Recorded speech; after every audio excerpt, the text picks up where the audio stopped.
allegiance to the flag of the United States of America and to the republic for which it stands, one nation, under God, indivisible, with liberty and justice for all.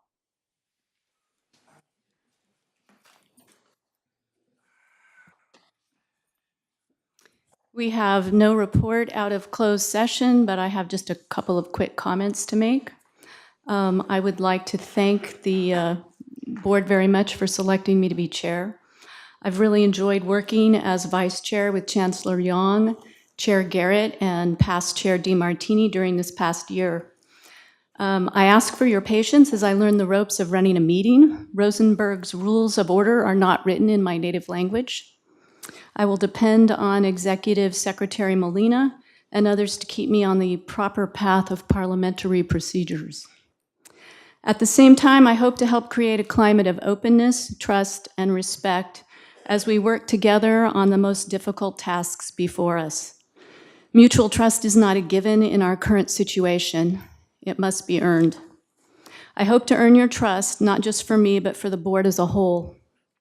I also hope that when we goof up, and goofing up is inevitable if one is a human being, that forgiveness and grace, not outrage and gotchas, will be the response. One of our district's strategic priorities is to work to create an institutional culture in which everyone treats others as they would wish to be treated, so as to foster a positive educational environment. That priority is not just pretty words posted on our website. We chose that priority because as a board, we agreed with it. And my desire is that all of us will consistently model that behavior as we go forward. I hope that everyone in this room, despite the difficult months behind us and whatever difficulties may lie ahead of us, will join in that endeavor of treating others as we would wish to be treated. Lastly, as I noted before we went into closed session, because I am married to a longtime faculty member and negotiations are still ongoing between the YFA and the district, I have designated another trustee to run those particular discussions in closed session. Thank you. Okay.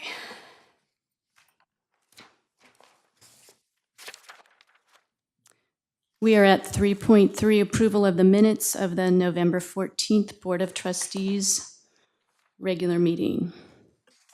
Do I have a motion to accept the minutes? So moved. Second. All in favor, say aye. Aye. Aye. Any opposed? Any abstentions? Motion is carried. 3.4, approval of minutes of the November 26th Board of Trustees special meeting. So moved. Second. All in favor, say aye. Aye. Any opposed? Any abstentions? Motion carries. We have now reached the public comments portion. So I don't have any cards. Did nobody contacted you? Are there any public comments?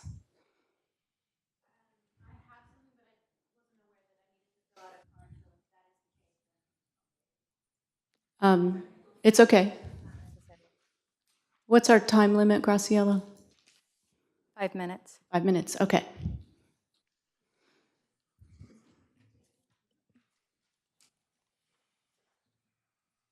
Hello, members of the board. My name is Francisca Downberger. I'm the Director of Club Affairs for Columbia College Associated Students, and I'm also the founder and current Vice President of the Columbia College Outdoor Adventures Club.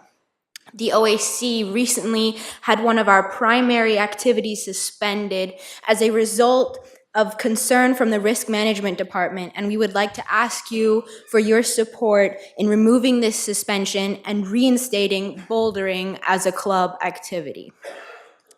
As some of you may know, Columbia College has an area on campus called the Labyrinth. The Labyrinth is one of California's most famous bouldering areas, and bouldering has been one of the primary activities of the OAC since its inception.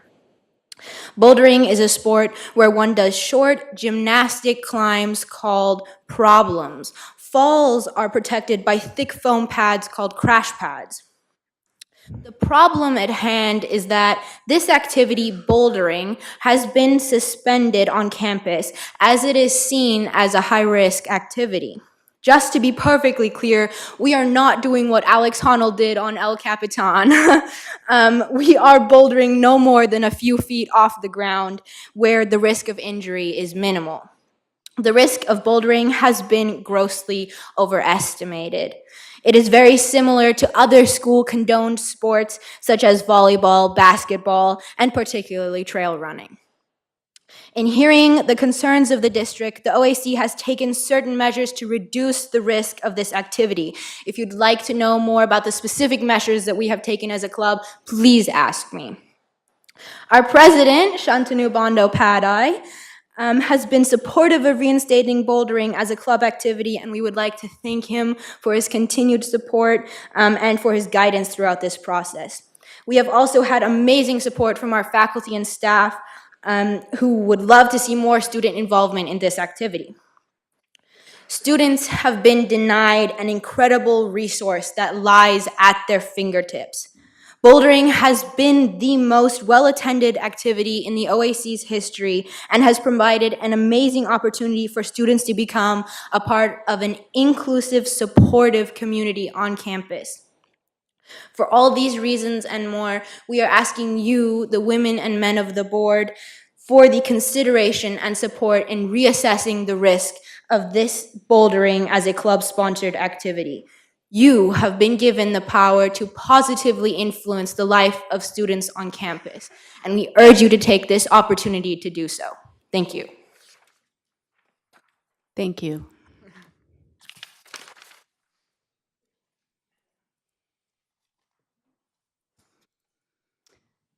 Okay, we've come up to our board committee reports, board finance committee report. So the Board Finance Committee met. That committee consists of myself, Trustee Rojas, and Trustee Viss at that time. The primary items that were discussed was the audit report, which is before you tonight for consideration. The auditors were present to go over each area that was audited. And as you see in your report, that's the colleges, the district as a whole, the nonprofit foundations, et cetera. This is routine and customary business, but it's also very necessary for us to look at and to delve into those facts and figures. And as the chair of the Finance Committee, I'm happy to report that we were given basically a clean audit in all areas, but you're going to get that report later tonight in more detail. And then we had a budget update, which we get every month, and staff provided us with the current budget figures. And I'm happy to report that we're actually tracking a little bit below. So I'm very pleased with that. And with that, I'll take any questions and conclude my report.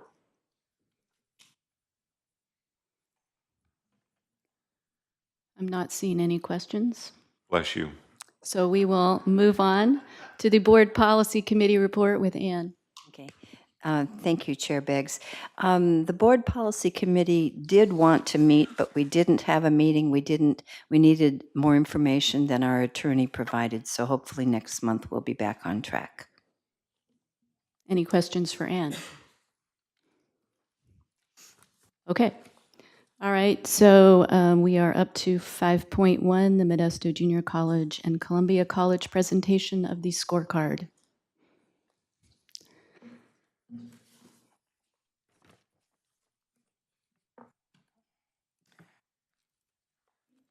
Good evening, and welcome to our new board members. I am Melissa Raby. I'm the Vice President of Student Services at Columbia College. And I am Jenny Abbott, the Dean of Institutional Effectiveness at Modesto Junior College. So we're going to, by law, we have to present the scorecard to you once a year.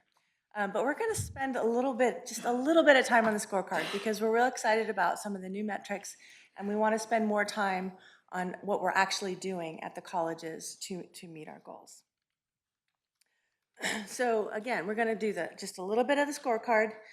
We will present to you, if you haven't already seen them, but we'll go into some detail. There are the vision of success goals for the colleges, and then again, review more recent data and then what we're doing for the colleges.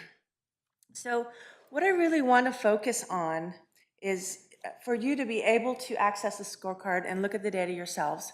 We want to make sure that you know where to find the link to the scorecard. And they're on both of our websites at the very bottom, so it's very easy access for you to get to. Or you can just simply type in the scorecard.4cos.edu/scorecard. So this is what you're going to find when you click on that link. And I don't want to spend a lot of time on the data, as I said, but what's really important to note is for the demographic information that you're going to see on the front page, what you're looking at is our student population from the years 16-17. But the future data that you have, all of the other stuff, the transfer, the persistence, et cetera, is for students that started in 2011 and 12. And we know that's a long time ago to really assess what the impact of the activities we're doing on campus on how that relates, which is why some of the new metrics have been in place that we can see a little bit more frequent cohorts on what we're doing. If you really want to go in, what we've provided you with today is kind of a snapshot of what these reports, but if you want to go in and drill down to more details, you can see at the bottom, you can even go through the current year versus a 5-year. You're going to get a lot of data, and it's very exciting reading, so have at it. So this is the Modesto Junior College scorecard for 16-17. It's now published. And these are some of the highlights that we just wanted to draw your attention to. We have about 24,000 plus students. 49% of our students were Hispanic in 16-17. That's increased to well over 50%. It's interesting, maybe 6 years ago, we were at about 35% Hispanic, so that population is increasing every single year. More than 2/3 of our students are students of color. What's a very interesting data point to me is that more than 1/3 of our students are considered adult learners over the age of 25. A lot of times the work that we do focuses on students that are right out of high school, and yet there's a large population of our neighbors, our friends, the people we grocery shop with, who are coming back to the colleges because they need training, they need to upscale, they need to be able to get a job or get a better job. And so we're starting to do the kind of work that focuses on that population as well. For us, the ratio of our counselors to students is 887 to 1.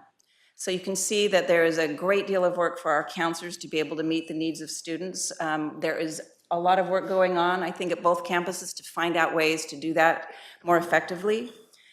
In that year, we offered about 3,600 unique sections, and we have an overall 42.9 completion rate. That's considering students who earn a degree or a transfer based on a 6-year-old cohort.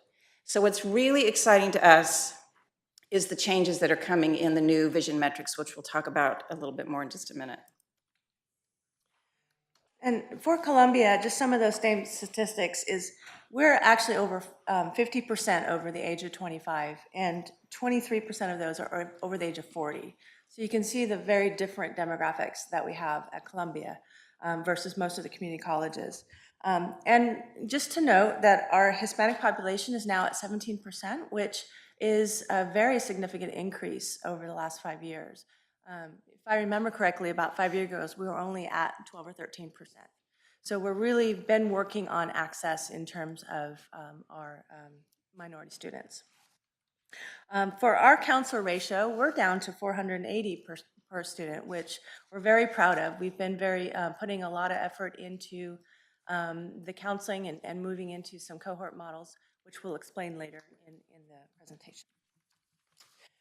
Just these metrics here, again, these are what you can find when you're on those reports that you have, and if you drill down, you can see some of the others, but what we really want to do is focus on some more of the recent cohorts and datas. So this is the new Vision for Success metrics that are coming from the Chancellor's Office that meet the vision goals. There are actually 6 of them. You see 5 up here. The 6th goal is to reduce the gaps between different regions. So we're in the Central Valley region, which runs from Delta College to Bakersfield College. There are 5 other regions in Los Angeles, in the Bay Area, and the Northern County. And the hope of the Chancellor's Office is to make make sure that all of those regions are equitable in the kinds of outcomes that they are finding. That's a difficult thing for us to manage, so we're focusing on these 5, hoping that that changes the overall metrics for our region. So just so you understand what they are, this is really exciting. This is the first time that our funding has been focused in some ways on what we actually do at the college, more than just how many students come in. It gives the institutions and the district some measure of ability to impact the bottom line, not only for our district, but also for our students, and even more importantly for them, by the ways that we do things. They have a new launch board that is a beautiful, very clean, easy way to see data so we can find what's happening at our college, at our district. We can measure against other colleges that have populations that are similar to ours, and then set goals and be able to track what we can do to meet them. And that is something we have not been able to do up until now. So we're really excited about this. So the 5 different areas that the chancellor has set, one is a completion area, and his goal is that every college in the system increase their completion rate by 20%. So that's the number of students who increase a degree, who earn a degree or a certificate, or move, they really count it by how many students are in an apprenticeship. So those are the metrics. For transfer, the goal is to increase the number of students who transfer to a UC or a CSU by 35%, and this is by 2022. The unit accumulation is based on the number of students who earn a degree, how many units did they graduate with. So if a degree requires 60 units, which is, sort of a target for many programs, and we have students with as high as 105 units or even more, that doesn't help them with their financial aid, with the time that they're spending in a 2-year institution so that they can transfer to a 4 years. So that is a measure that the Chancellor's Office is asking us to look at so that we can reduce the number of excess units they have. The workforce metric is to find out how many students are employed in the field in which they studied. This metric is a little unique because it's self-reported. So a year after a student graduates from our institutions, they get an email from Santa Rosa Junior College that says, please answer this survey, and that's how we find out how many students are employed in their field. So one of the things that we can control at our colleges is to help students know a year from now, you're going to get an email from Santa Rosa Junior College. Your answers are going to help the students that are coming behind you so that they understand the importance of it. And then across every metric, and there are many other leading measures as well, they will break them down by demographics so we can see how it impacts different ethnicities, foster youth, homeless youth, a variety of different populations, and see what's happening with each one of those as well. This is where the launch board is found, and I would just say the easiest thing to do is go to your friend Google and put in launch board. It's usually the first one that pops up, Cal Pass Launch Board. Very user-friendly. You can walk through, you can see both colleges. It's clean, it's very understandable, different than a lot of data that we've looked at, different than the scorecard for sure. The student success metrics, they're called the simplified metrics, and that's only because they took what was about 64 different measures for all the different initiatives that the colleges have had and put them into maybe 24 metrics. They have taken these 4 student populations, adult ed and ESL students, students whose goal is to earn a short-term certificate, and then students who want a degree or transfer, and students who are undecided. And I don't know about Columbia at MJC, it's about 85% of our students who claim they want a transfer or a degree as their educational goal.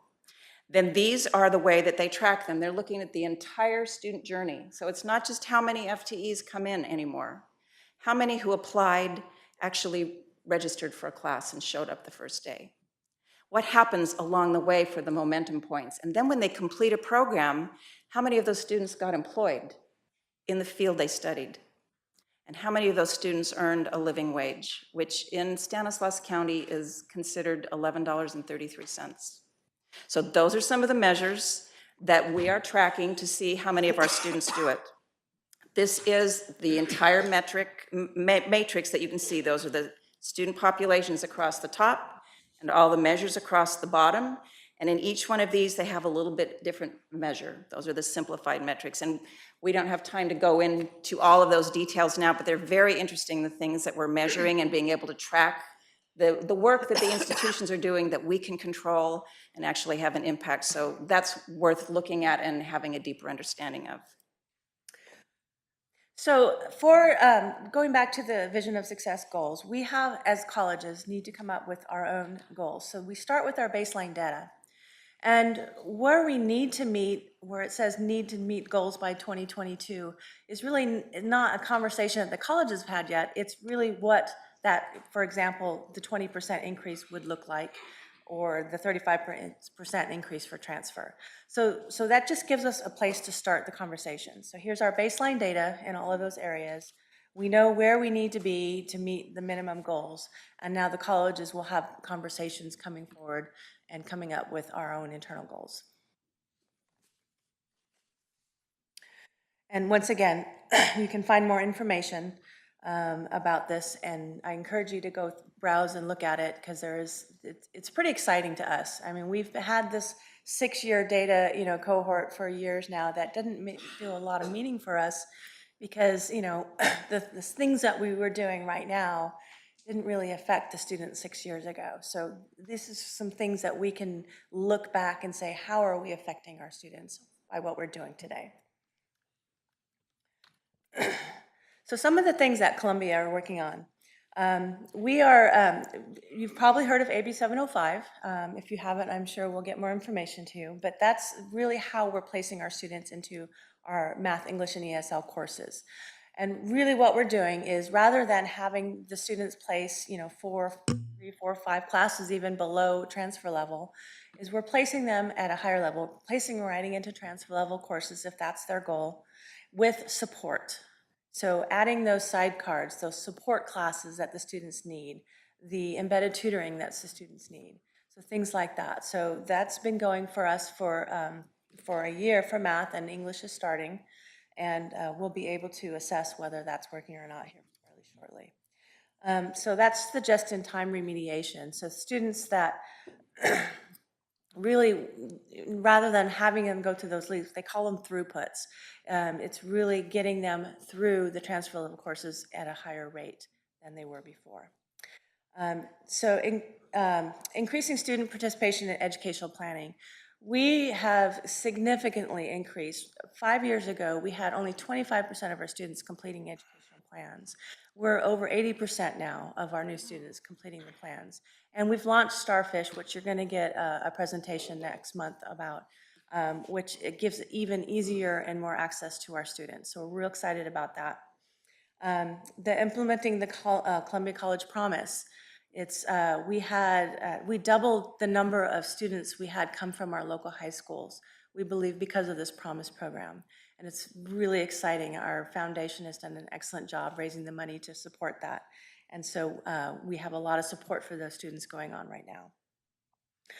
Excuse me, I've been sick for a while, so I'm trying to get through this without hacking. Increasing opportunities for participation in dual enrollment. Our CCAP numbers have more than doubled. We're increasing every semester the number of classes we're offering at the high schools. Our middle college program went from 40 students to over 60 students this year. And then our dual enrolled students that take classes on campus have increased as well. We're launching what we call Think 30. It's the 15 to Finish campaign, if you've heard of that. It's the completion agenda. So we're really trying to encourage those students. A lot of our students were only taking between 9 and 12 units, and we know they're not going to complete in a 2-year span if that's all they're taking. So we're really launching the campaign, to Think 30. For us at Columbia, it's better than 15 each semester to think 30 in a year and utilize that summer term. So that's what we're doing. And then finally, expanding our services for some of our special populations, especially in the foster youth and veterans areas at the moment.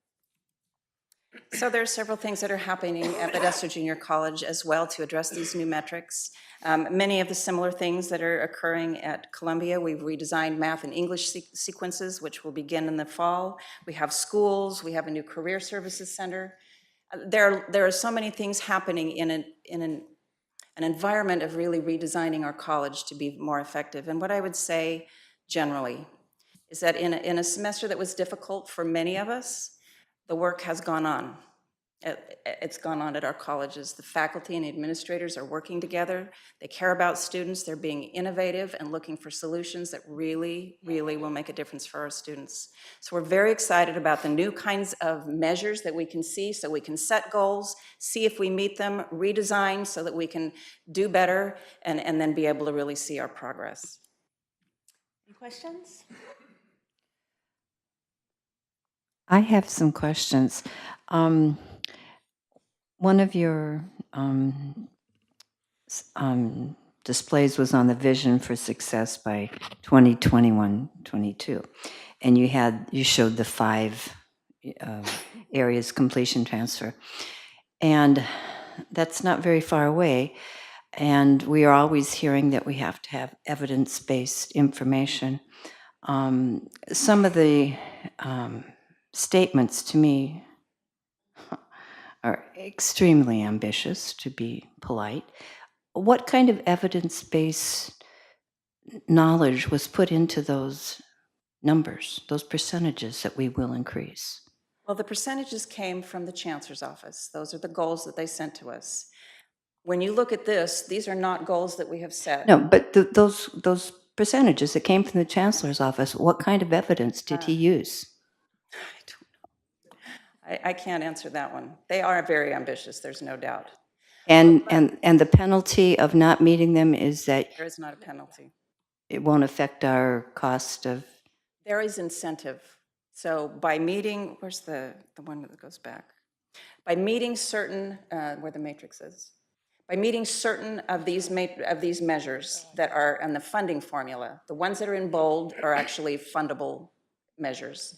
By meeting those, it increases our bottom line budget. Yeah. Now, the conversation that we're having at the college is, that's important, but we're not going to make decisions about students based on how much money we make. Really, what we believe is if we do the right thing for students, the budget will take care of itself. So they're large goals, these vision goals. There are milestone goals in between about math and English completion, about completing 9 units in your field of study, about how many students persist from fall until spring. Those are things that we can actually do something about because now we know them. Right. And by addressing those goals, then the bigger goals we think will be met. We have to talk about them. The college has just begun these conversations in both colleges to see what we think is reasonable in 3.5 years. Thank you. Are there any other questions? Did you said that about 800 and something students per counselor? Is that what you said? The ratio of counselors to students at MJC is about 880 students to 1 counselor. So there's been a lot of innovative work at the college to develop a cohort model. So instead of just general counseling where a student goes and finds a counselor, they now know the name of their counselor. That's new, to know the name of their counselor, to be able to say, I need to see you. The counselors have expertise in different areas, different disciplines. So there's one that's in the health area and one that's in the business area. So this is all new still. We're still figuring it out, but it allows them to know their students. You have competition with 800 other kids to want to see the counselor for. Yes, it's a lot. Any other questions? Thank you very much. Lots of information there.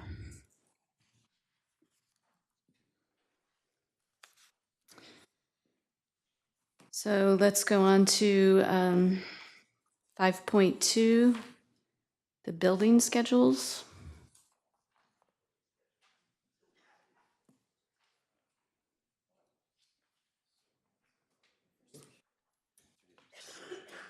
Good evening, Board. My name is Jennifer Zealot, and I'm the Vice President of Instruction at Modesto Junior College. And it's our pleasure tonight to bring to you a short presentation on how course schedules are put together at the different colleges. What you all see typically is the end result of what happens after our schedule, and typically that report happens at the Board Finance Committee, where you see the end of the result of the schedule in dollars and cents. We want to show you the other side of the schedule and the student impact and all of the complexities that go into building that. And really, my goal is to hope that you have enough questions that we get invited to a study session where we can really have some good conversation about the intricacies of scheduling.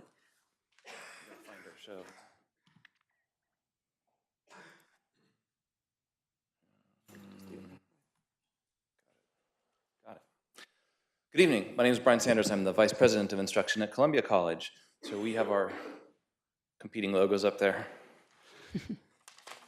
which is kind of fun. You'll notice at the bottom of these slides an important set of details, and this is going to continue throughout. It is our bottom line.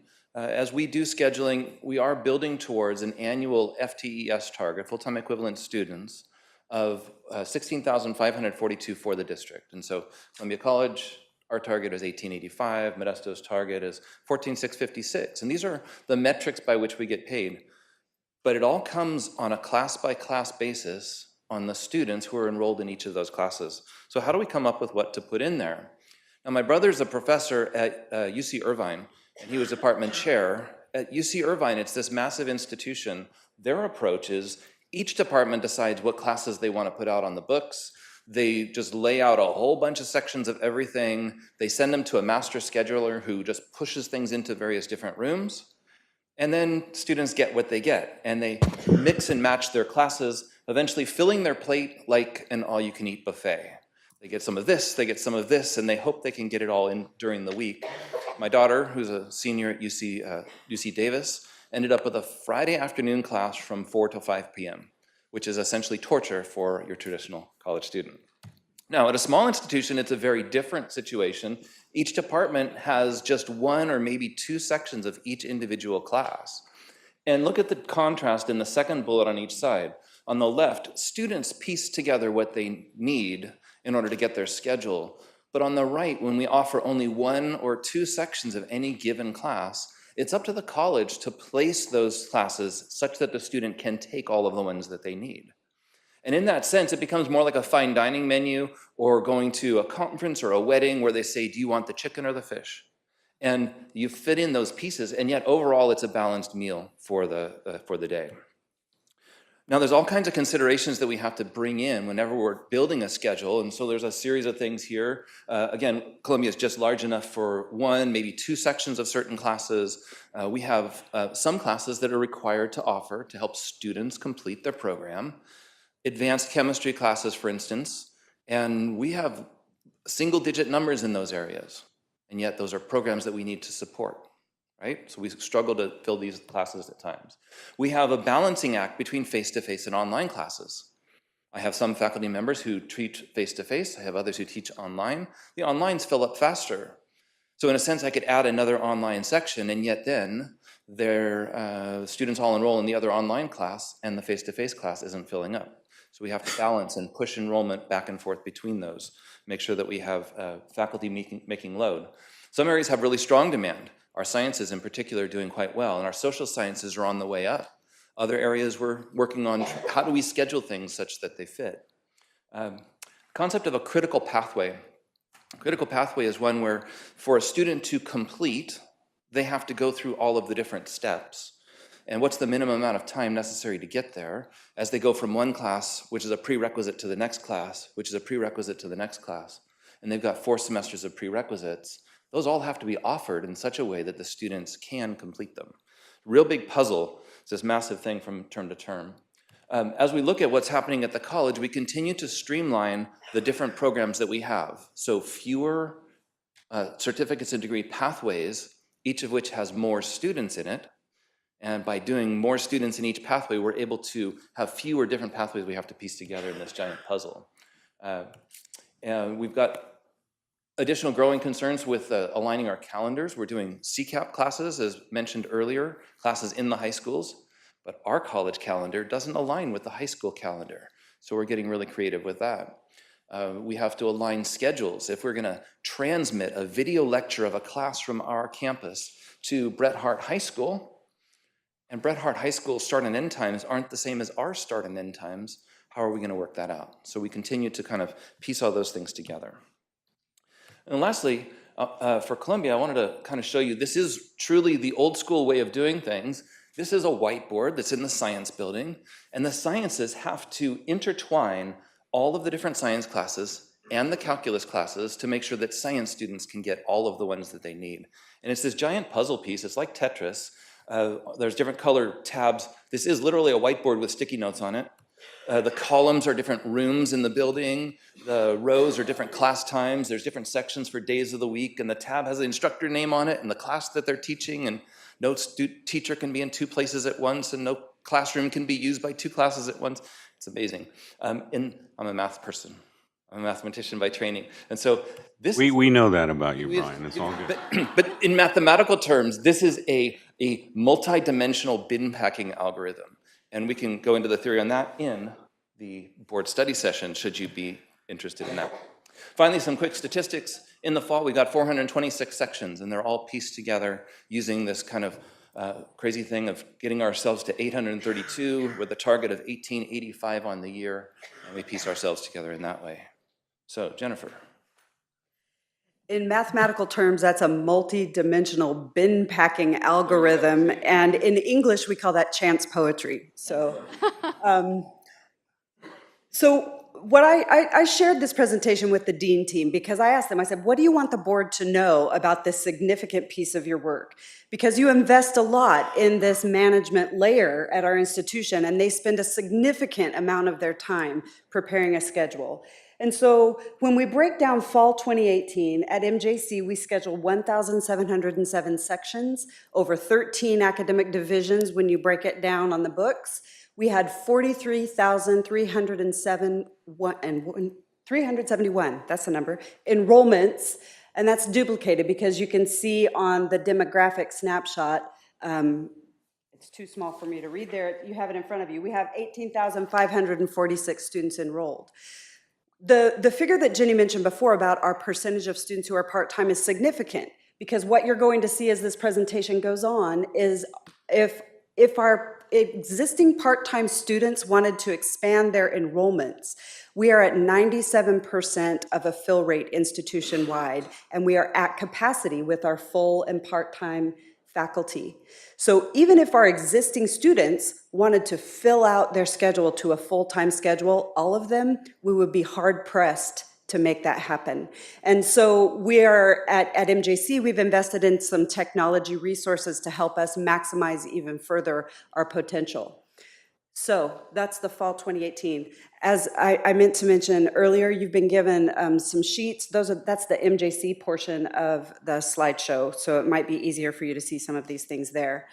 To just break it down into a step-by-step sort of process, at the beginning of you've heard the term roll the schedule, and you have to start from somewhere because when you're dealing with over 1,000 sections of classes, you can't start from scratch. Staring at that blank sheet of paper would just probably make the deans go fetal under their desks, and so we have to start from somewhere. You go to the last similar semester, so you go to the previous fall, and you bring that semester forward, and you start looking at data. And that data includes historical data, trend analysis, enrollments, how many majors do we have, how many incoming students we have, and some of the resources we've invested in, like the program, data program called AdAstra. It's a scheduling program. They have predictive analytics built in, and they've taken years of our data from DataTel, and they offer us advice about where, based on trend analysis and current enrollments and students in particular programs, where we have opportunity for growth to maximize our enrollments and where possibly we may have thought we need more sections, but really we could be more efficient and reduce some sections and repurpose our human capital in that area. Step 3, we have strategic planning sessions, and typically when we roll a new semester and start at step 1, the deans take a day and they review all of their data and they come together, and there's some really important things that happen in that strategic planning session. We lift ourselves out of our programs and divisions and try and get at the institutional level, because at MJC we have 2 campuses, and on those 2 campuses we have programs that some are primarily located on West, some are primarily located on East, and it's our responsibility to make it as easy as possible for students to fill out their schedule in their area of primary study. So for instance, we have been making real targeted efforts to locate gen ed patterns here on West Campus near the Allied Health Building so that our students who are studying nursing don't have to try and go back and forth between campuses. They have a cluster of classes where the faculty travel to the classrooms as opposed to the students traveling across campuses and across buildings. It's easy. We had the Disney Institute come, and we call it Disneying our schedule. There's a reason why the Michael Jackson show ends at 11:55, and you walk out through the gift shop, and there's a food court right there, because your hungry children want food. We are Disneying our schedule and making it hard for them not to take more classes. You have to want to not to take more. So we're trying to get it so that it's easy for students to maximize the potential. One thing, even more individualized, I have one-on-one meetings with the dean team, each individual dean all the time. Every division is very different, and every division has its own potential. And I offered the deans, I need them to tell me what's going on in their area. And I give them 3 levels of targets. This is what you have to do. It would be nice if you could get here, and here's an aspirational target that it would be amazing for students and for the institution if you could get here. And in our meetings, we talk about those numbers, and I have them go study their area, look at the potential, human resources, physical space, all of those things, and come back and tell me what they're going to do. Our schedule this spring has reaped the benefits of the deans being very aspirational. We have more sections in this spring's schedule than we do in last spring's schedule. And from last week to this week, we've even got 15 more sections added to the schedule. So it's being amended and added to all the time in response to student need and demand. So here are the considerations. And Brian mentioned some of them, so I won't necessarily reiterate. But it's really important, I guess, that I want you to understand the levels of complexity. I was told that this metaphor might age me, but you all probably remember Rubik's Cubes, right? I think of putting a schedule together like trying to solve a Rubik's Cube. And over there, you see all of the colors and the rows and the columns and all of that kind of thing. These considerations make it pretty complex. We also have dual enrollment programs. We're growing that with intention. We have 35 sections in the high school this semester, and we are planning to grow it in next semester. It was mentioned earlier, the percentage of our students who are older students, they typically are considered older students. They typically need access to night and weekend classes or online classes because they're probably working and or raising children or have other family obligations. So not only are we trying to serve the traditional student by spreading out general education patterns so that they can complete a transfer pattern in the daytime, but we're also trying to do that in night and weekend and online patterns as well. So there are myriad ways in which these combinations can go together. Some of the new considerations that have also been brought up, if you want to follow the Rubik's Cube illustration, they're not just adding rows, they're adding whole new sides. It's not a cube anymore. I'm not sure what it is, but every piece of legislation just throws all kinds of wrinkles into the planning process. It's actually really fascinating and an amazing challenge. And I have to say, I'm incredibly proud of the dean team that I have the privilege of working with. It's an incredibly gifted group of people who have amazing ideas. And as we work to try and really satisfy not only the legislative requirements of AB 705, which are pretty tight, but the funding requirements of AB 705, which are even tighter than the legislation, we have some amazing ideas coming out of that room. We have a mini grant that has been granted to MJC to work with area high schools, and it's going to be co-writing and co-authoring math classes so that we can, that senior year of high school, they test out of math Grade 11, there's a dead year, and then we expect them to test into grade 13. I'm an English major, and to me, that math doesn't work. So what we're trying to do is work with our high school partners, create a math course that first semester of senior year finishes the high school math, preps them for the college level math course. In the spring semester, get a head start on their college math. It's one of the best predictors of success in matriculation if they can get through math and English as soon as possible, because those are really the hurdles that are hardest for students to overcome. Our pathways, we have made amazing progress at MJC. I'm proud of the work the faculty have done, and it's been faculty-driven and really innovative. We have 9 schools, which are similar to our existing divisions, but not identical. And in these schools, we've developed, you'll see the term flexible 15s. If there are students who come in and think they know kind of what they want to do, but aren't sure, they know they're interested in art kinds of things, but they don't know if they're interested in sculpting or drawing or painting, they can go to the School of Art. And the faculty and the counselors and success specialists who are classified professionals sat down and spent 2 days just hammering out series of 15 units. They could take up to a year in any program in that school, and all of those units will transfer and be degree applicable. So there are no, what some people, as an educator, the term wasted unit hurts my heart because no education is wasted.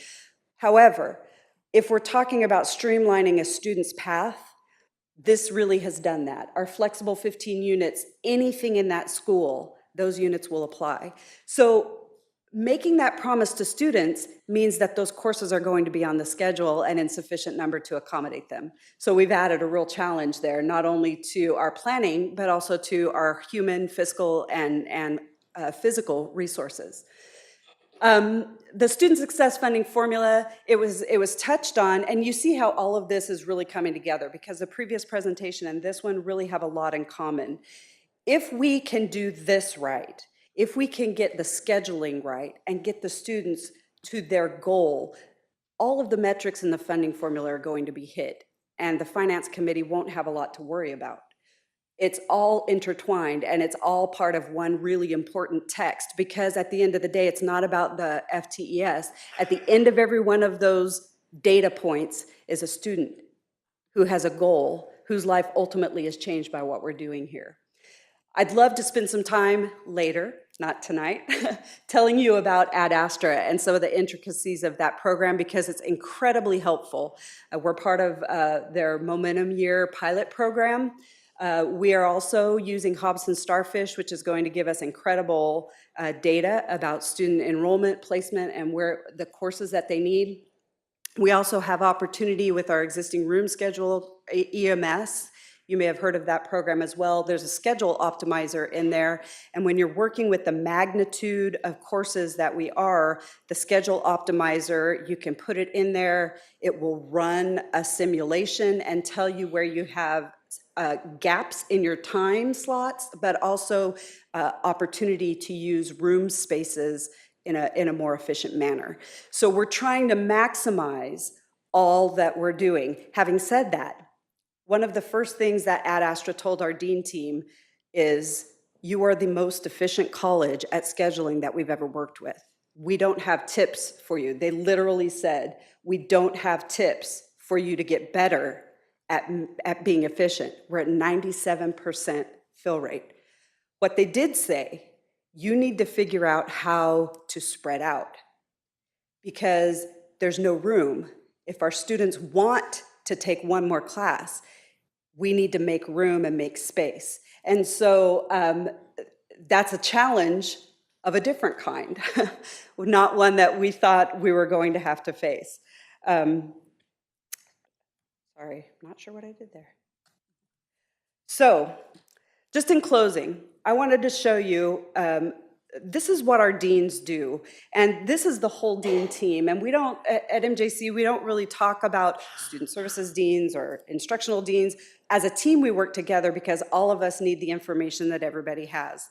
And so, all of the deans come to our strategic planning sessions, and when you look, over 2017 and 2018, in fall and spring, you can see by division, what their efficiency and what their work, what their hard work on the schedule did for students as far as access goes, because each FTES is an indication of how much access a student had. So I look forward to further conversation. Thank you for your time. Thank you. Do we have any questions? I have a question. I'm going to ask, Brian, you can assist, but I think it might be easier if I focus on MJC in this.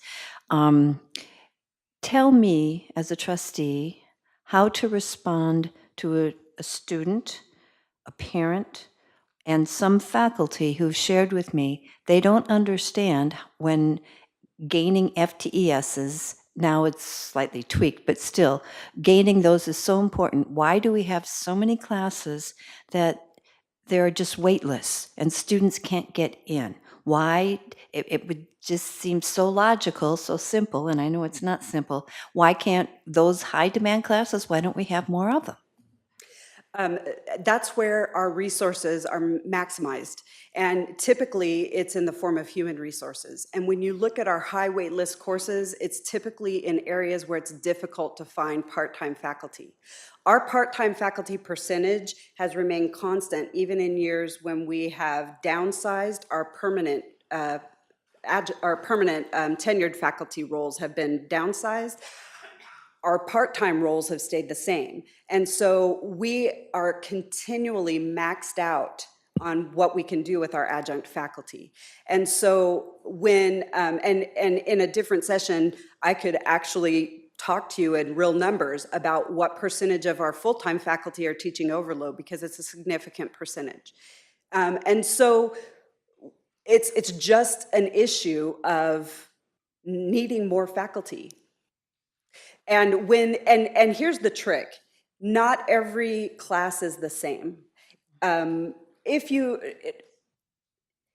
me just give a simple example, because most people think of the typical 3-unit lecture class. Most faculty who teach a typical 3-unit lecture class teach 5 of those per semester, and that's 100% load. So if you think about our permanent faculty, 100% of their contract is 5 of those per person. But the load is different depending on the kind of classes they teach. We can only get 3 of those out of a part-timer. And so it just becomes, this is part of the puzzle, figuring out who you can put where and get the most classes. And in times of emergency, we actually have utilized part-time faculty over the 67%, but you can only do that 1 semester out of a certain number of semesters without owning them and doing an accidental hire, and nobody wants to be the dean who does that or the VP who lets that happen. Because it has happened. It has happened, and it's not a good situation for anybody. So, so it really is a situation, and we are on the lookout all the time.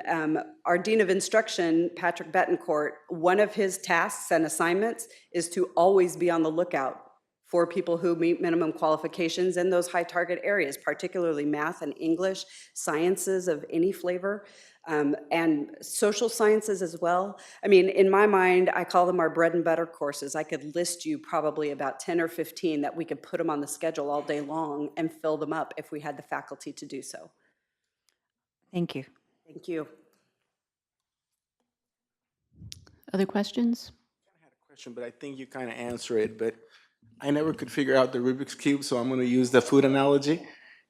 What is the dish that we keep running out of? I'm sure you said 10 courses. What are they? Math and science primarily. Math and science? In English. Psychology, history, comm, Okay. communication.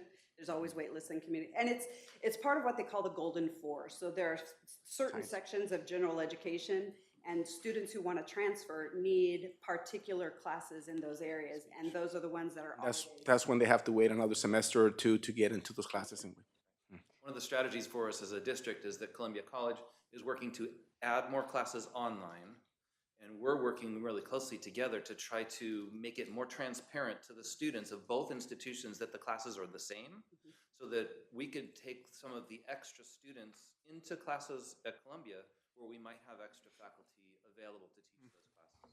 So more students within our district will be able to complete their degrees and certificates And all of those funding metrics that you see are district funding totals. They're not college funding totals. So our increased partnership over the next collection of years is going to be extremely important. So, The critical disciplines that you mentioned that we run short of faculty, adjunct faculty to teach those, it doesn't really matter when those classes are offered. They fill. It's just finding the instructors to fill the need.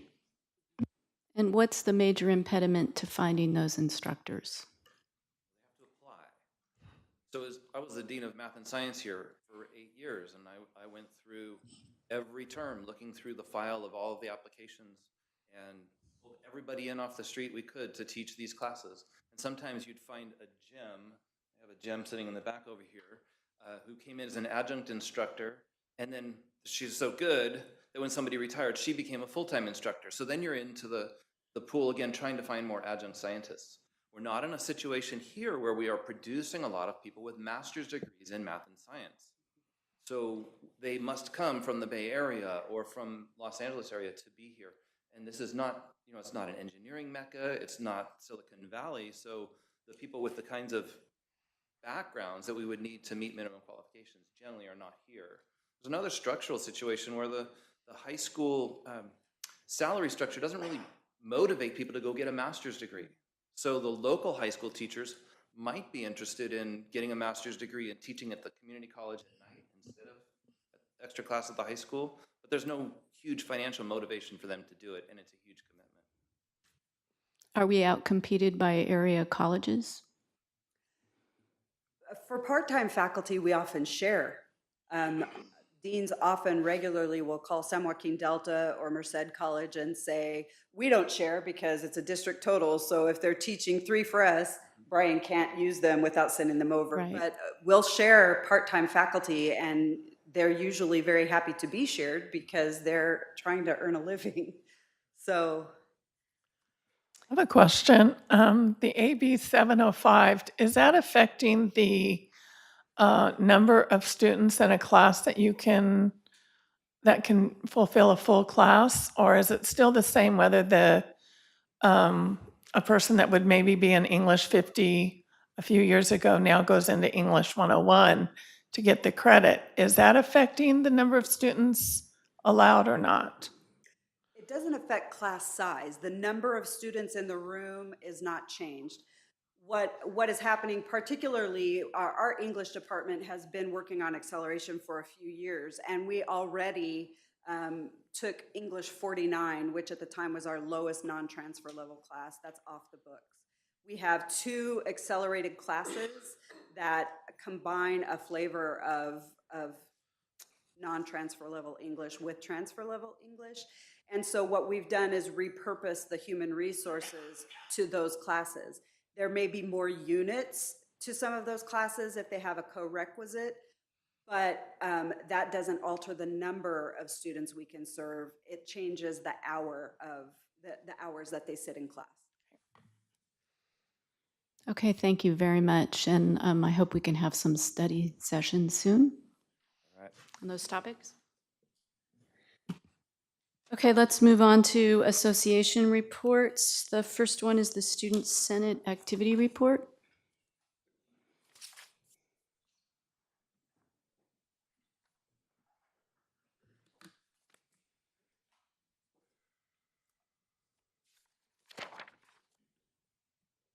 Good evening, members of the board. Starting with the report, Cram Night was our last event. Many of our students took advantage of this event to cram their studies before finals weeks. A few faculty members volunteered their time, and it was greatly appreciated. Food, snacks, and coffee was provided. The event was from 6 p.m. to 10 p.m.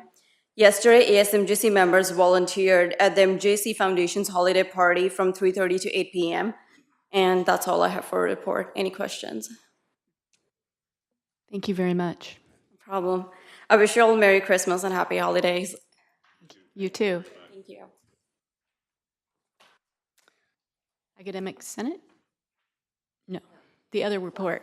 Right, Columbia, stay there. Hi again. Good evening. My name is Francisca Downberger. I'm the Director of Club Affairs at Columbia College. I'm representing my president today. She can't be here. She hasn't been feeling well. I am honored to be here tonight to represent the students of Columbia College. This is really exciting. Closing out the semester, the associated students hosted our biannual cram night to give students some extra time to meet with their professors and tutors before finals. This was a well-attended event. We had a lot of professors and students that came and benefited from this. We also hosted our annual Children's Christmas Party, where children from the daycare that is very conveniently located across from our student center came, and they ate snacks, they played games with our elves, which were with us dressed up as elves in our costumes, and they also got a chance to tell Santa what they wanted for Christmas. We now turn our focus to finishing out the last week of the semester and preparing for next semester's Welcome Week events. Thank you, and please enjoy the holidays. Any questions? Thank you very much. Thank you. Okay, now Academic Senate.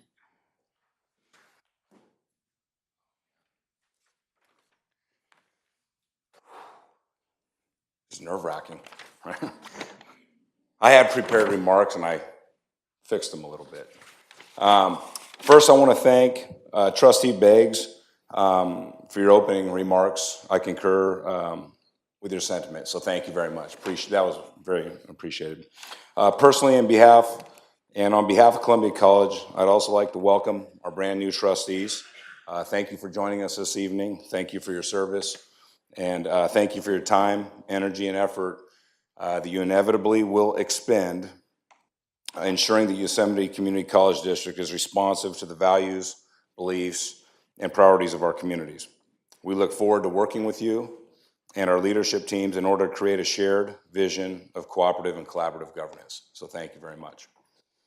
It is a strong desire of our Senate that all of our YCCD brothers and sisters take the holiday season to enjoy family and friends and to savor a time of reflection. Columbia College is proud to report that it is in the process of partnering with the MJC Academic Senate to draft and adopt a joint program viability revitalization discontinuance procedure. It is my understanding, Curtis, that that's been passed through your Senate, and so we will work on that in January in ours. This is a great human being right here. I've had the privilege of getting to work with Curtis, and he's a great partner in crime. The next thing I'd like to report is that Kathy Schultz has been reassigned to the Distance Education Coordinator position, effective 2019-20. Currently, Kathy serves as the chair of the Curriculum Committee, and the college is grateful for her years of leadership. She's done a tremendous job, and I'm sure she will continue to do fantastic work for our college in that new role. So I'd just like to thank and congratulate Kathy. Cram Night was a huge success at Columbia College. As professors gathered with students to help prepare for the students for their final examinations. We'd like to wish the best of luck to all of our students as they complete final examinations this week, and we hope that they also enjoy their holiday break. The Academic Senate would also like to thank our Culinary Arts Department, along with administrators and classified staff, for putting on a wonderful holiday luncheon for our faculty and staff. Finally, I'd like to specifically reach out to all our MJC and Columbia College instructors. I want to sincerely thank them for their advocacy, thank them for fighting for each other, thank them for all the work that they do for our students. It is hard work, it's tiring work, but it's work that rewards us in ways that a contract cannot. And I'm gonna go off script a little bit real quick, if you don't mind. I just want to thank our president, Dr. B, okay? I'm not trying to embarrass him, but you know, during trying times, you have lots of conversations and you develop camaraderie with your fellow colleagues. And it's a sentiment of universally at our school that we're very appreciative for you. And so thank you for giving him to us, okay? Back to the script. Upon return from our holiday break, I'd like to challenge all of our colleagues to cultivate institutional respect amongst all constituents and leadership groups, and to generate a future of gathered spirit. Thank you. Well, Thank you very thank much. you for your comments. I just wanted to say thank you for your comments. You couldn't be more right. I would like to talk with you afterwards about the whole partner in crime thing with Curtis. You know, my prior field, I'd be interested in that. And I would like to add that right now, as a trustee, I think bouldering up in Columbia College is more fun than being a trustee right now. So I think Well, let me ask you a question. You have a background in law enforcement? I do. Okay. My dad is a criminal defense attorney, has been one for 40 years, so I'll take the Fifth Amendment.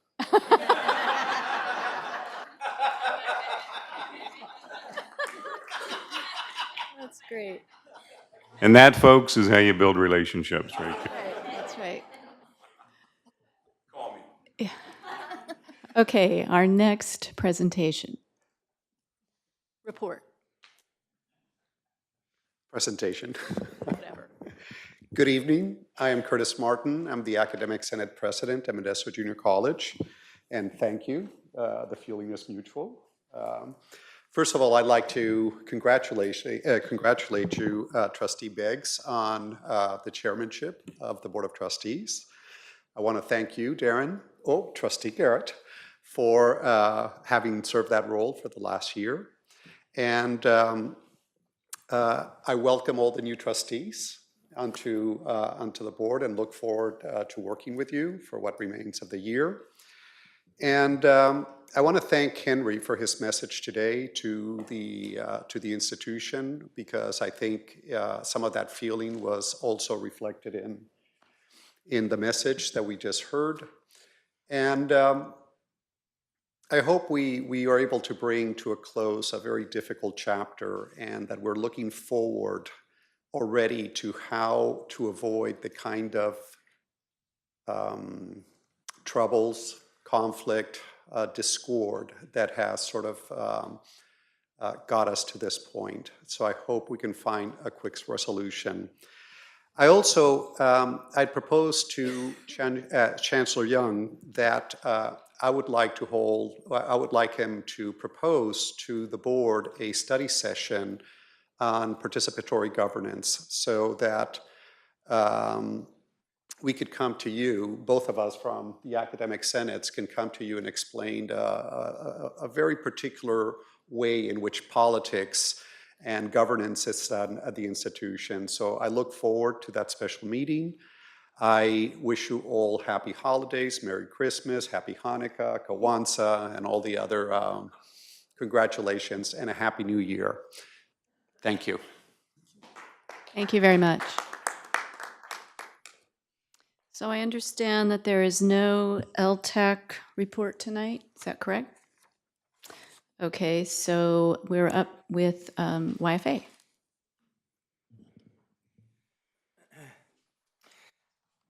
Hello, I'm Jim Salmon. I'm president of the Yosemite Faculty Association, and I first would like to start by congratulating our 3 new trustees on their recent election, as well as the re-election of our current trustee. So I want to welcome trustees Aguilar, Vulcan, and Hinton, and a welcome back to Trustee DeMartini. As you undoubtedly know, a draft version of the long-awaited fact-finding report has been finally submitted to the panel members for review, with the final advisory report to be published in the coming days. The YFA is pleased that this final step in the impasse process is now complete, and that the parties can move on to the next stage in the process.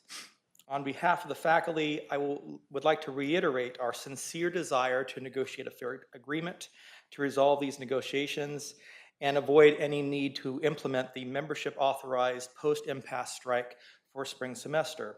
We hope that with a fresh board can come a fresh start for everyone at the district, and look forward to that day.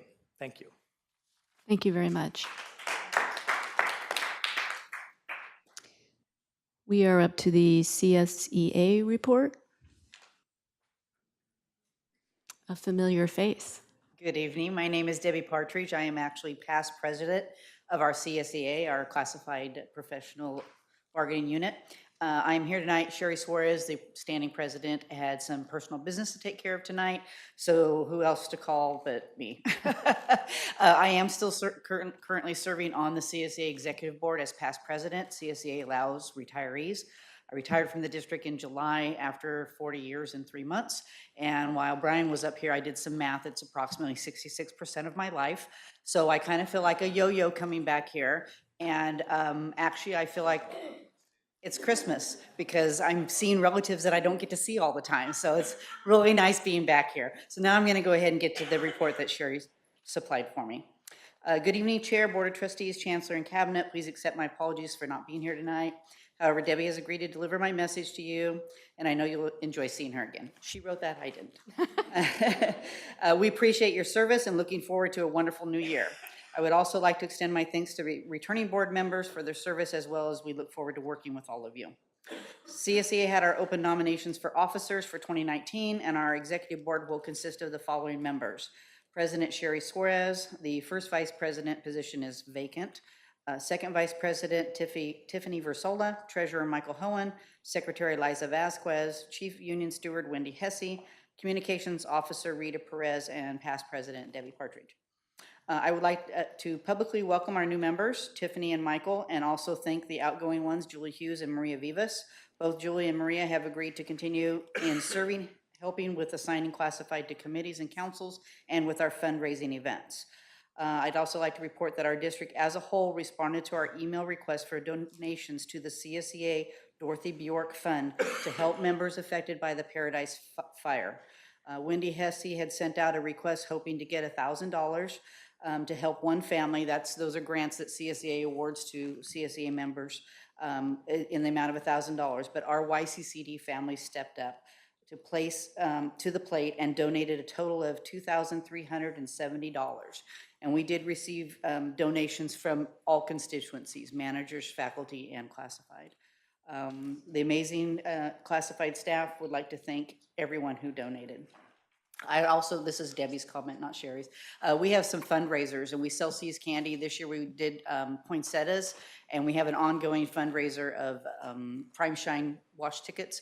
And that goes to our budget to fund 3 of the scholarships that CSEA funds every year to our students. Now back to Sherry. I would like to leave everyone with this inspirational quote by Agnes M. Perot. What is Christmas? It is the tenderness of the past, courage for the present, and hope for the future. Merry Christmas, everyone, and Happy New Year. Sherry. Any questions that I might not be able to answer? Merry Christmas, everyone. Nice to see you. Thank you. Okay, our faculty rep to the board, Alan.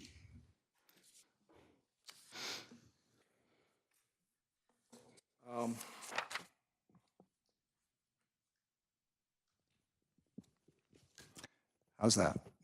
I want to begin by thanking Chancellor Young and the board for this opportunity to speak to you. To most of the board members, congratulations on election or re-election to your office. My much less exalted office is faculty representative to the board, representing the academic senates and the YFA.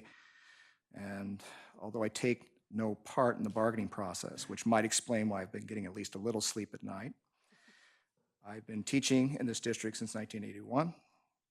I believe that makes me senior faculty member.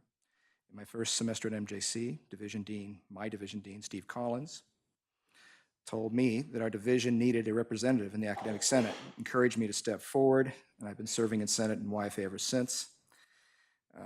Perhaps influenced by my background, communication studies and political science, I've always been interested in the culture of this district, governance in particular.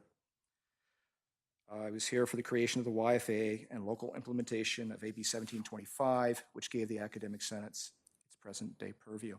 I've seen so many changes at our college, I've sometimes said, if you don't like the way things are around here, just wait 5 minutes. However, long-term trends have been evident. I came at a time, post-Proposition 13, when the college was growing. Morale, cohesion, commitment were on the ascendancy for quite a while. When I say cohesion, I am including college and district leadership, all the constituencies, not just faculty with each other. I have also watched what happened next. The strength and vibrancy of the culture encounter disruptions. And I've heard that disruptions can sometimes be a positive thing, and I would say yes, disruptions are positive, except when they're not. I think these disruptions were closely correlated at MJC with a succession of presidents who seem more concerned with developing their personal brand and resumes than building on our strengths. After all, those strengths were based on relationships and collegial decision-making, not something achieved quickly. The decline was not a smooth slope. It was more like falling down a flight of stairs, picking yourself up on a landing, and then falling down another flight of stairs, or sometimes the faculty felt they were pushed. That is my metaphor for times when faculty believed they were not being treated with respect and good faith. And it is simply not true that it was just about their sense of their own personal well-being. It had a lot to do with their commitment to the well-being of this institution and the students it serves. In the last couple of years, I've been encouraged, first by Chancellor Young's arrival. I maintain my first impression that he is committed to a culture of respect and collegial decision-making. I've watched the board's culture change, with more and more members insisting on improving communication with faculty and other constituencies. One example is the board policy and procedure committee meetings are now open. That's very significant. That the board wishes to revisit our due process policies and procedures is another example, because that issue represented one of those flights of stairs. In the recent past, 2 trustees spoke before the MJC Senate and showed a real desire to engage with faculty. I could mention other encouraging signs. However, the overall situation is that as a district, we seem to be falling down one of those flights of stairs, long and steep. The momentum of that fall is accelerated by mistrust. Only goodwill and good faith communication will arrest the fall, and it has everything to do with settling so-called bargaining issues. A colleague was saying to me today that good faith would involve the alienated parties giving more than they are comfortable with, among other risks. I'm encouraged by the chairperson's Beg's opening remarks. The opening remarks would be significant in themselves, but I've had many conversations with her, and those remarks have a lot of foundation for me. I first met Darren Garrett before his election to office. He's the outgoing chair of the board. He and I were both attending a board meeting, which to the faculty represented one of those flights of stairs. He was visibly annoyed. He said he was appalled that he was not seeing any investment in relationships, completely aside from the matter at hand. I see that changing. It has to do with new leaders and new approaches. I see lots of reasons for hope, even optimism, if we can get past this situation, which has deep roots in that decline we've been going through for such a long time. I believe it can be done. I believe it will be done, and sooner the better.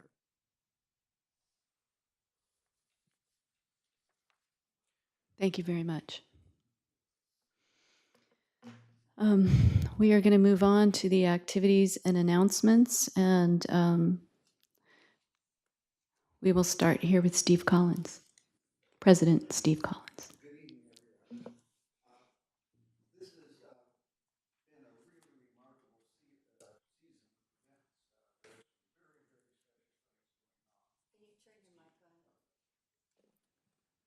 Always works better that way. As I was saying, this is a very special season with some amazingly new and amazingly old things going on. First on that list is that Modesto Junior College will be holding its very first baccalaureate commencement on the 18th of this month.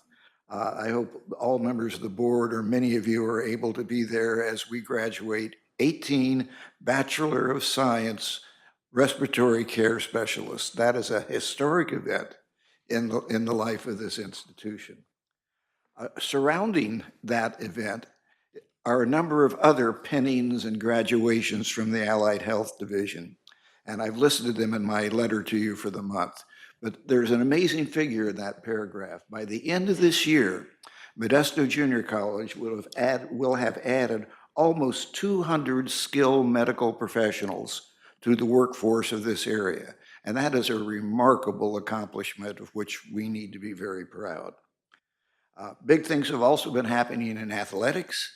Rusty Stiver took his Pirate football team into the grim, historically, fields of San Francisco, and our team emerged victorious in the Golden State Bowl by a score of 28-20.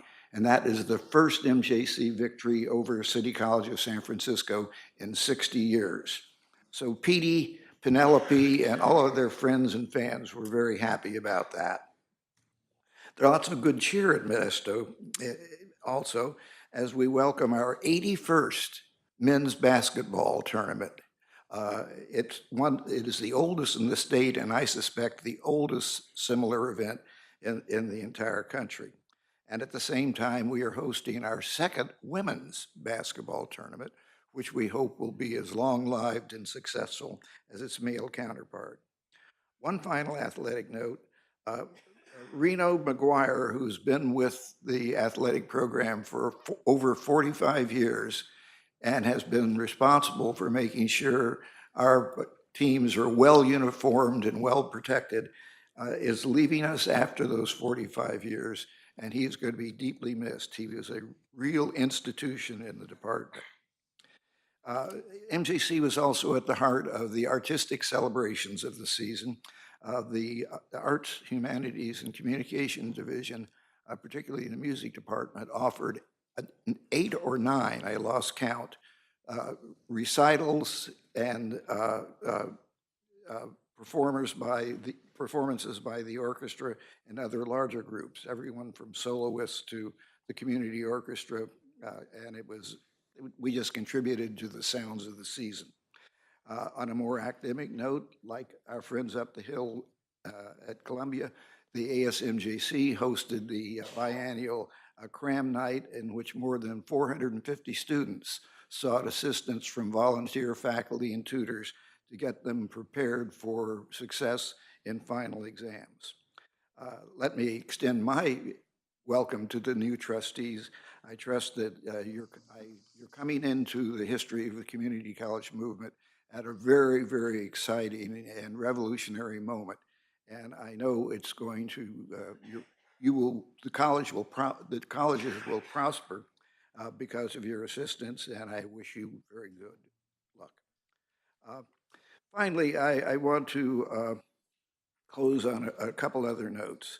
On the matters of FTES, I'm happy to report that in week 6 of enrollment, we were down below the same week the previous year. We are now slightly above the same week of the previous year in week 7. So the trend, though it involves relatively small numbers, is going in the right direction. Finally, on a sadder note, within a 7-day period, the MJC family lost 2 of its most distinguished emeritus faculty members. Doc Waite was a true institution in the agriculture department. He joined us in 1957 to start an ornamental horticulture program, and the program he developed national reputation, assisted in part by the fact that Doc wrote a book with the rather not exciting title of Ornamental Plants, Their Care, Use, Propagation, and Identification.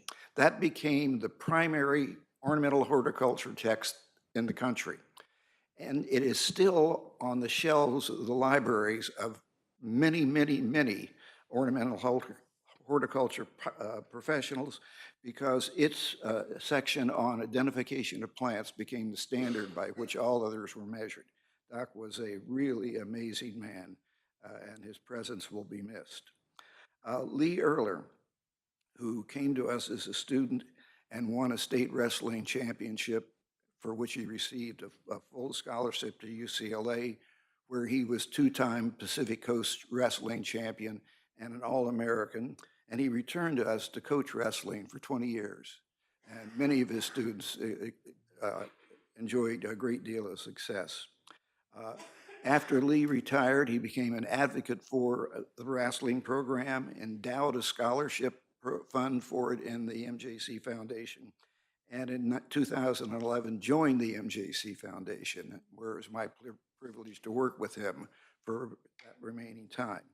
He was one of the hardest working, most dedicated, and most perceptive members of the MJC Foundation, and his presence will be definitely missed.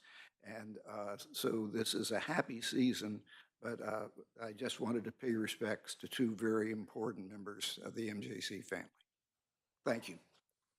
Thank you very much. You're next.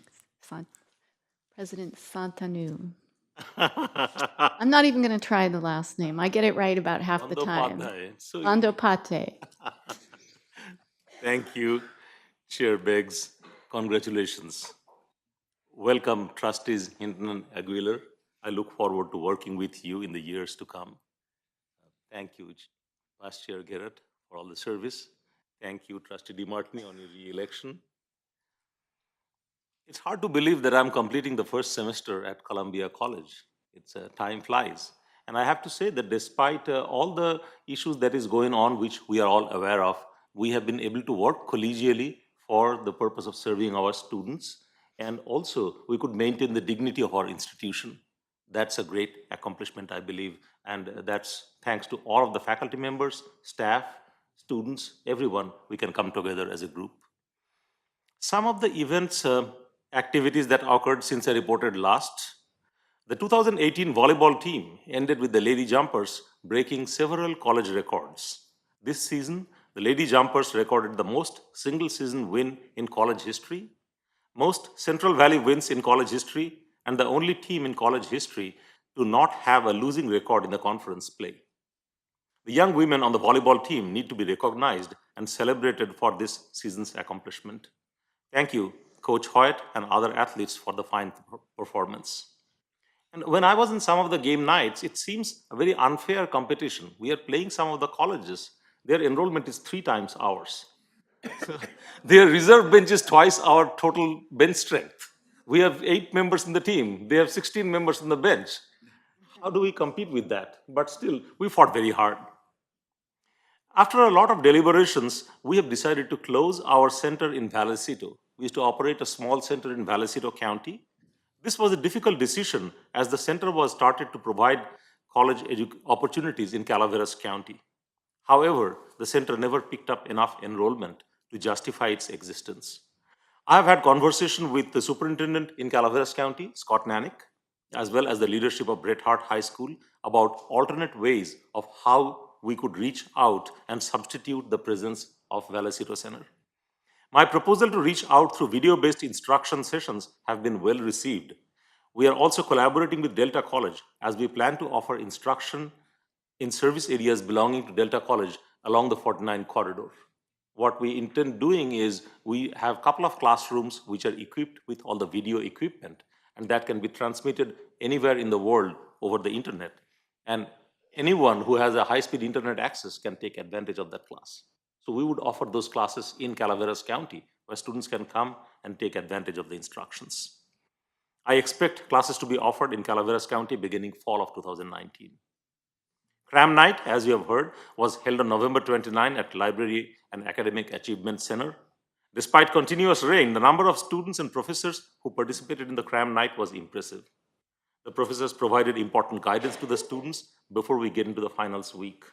I have to mention, the food was great. Our FTEs for fall semester is expected to remain flat compared to last fall. At the time of writing this report, we were anticipating about 45 additional FTEs from positive attendance. That would put our FTEs to approximately 860, pretty much the same level as last year. We'll be expanding our course offerings in the Sierra Conservation Center. That's the prison population that we teach. And that has been expanding at a pretty rapid rate since we have started offering those courses.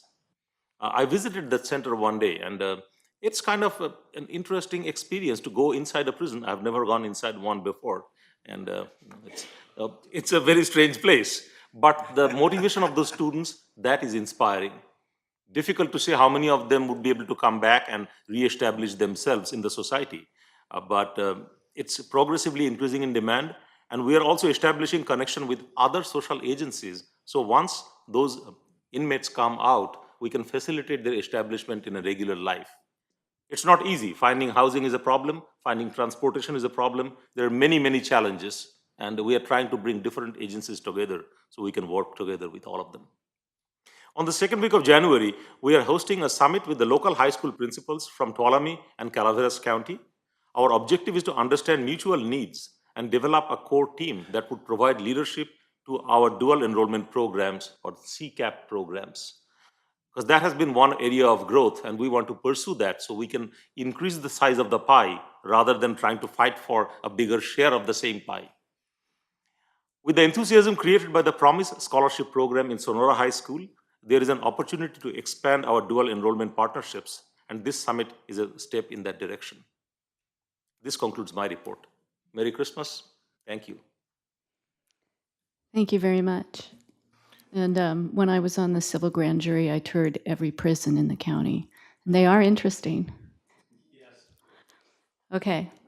I think you may have an additional opportunity. If you thought about classes in hand tools at the prisons, they'd probably go for that.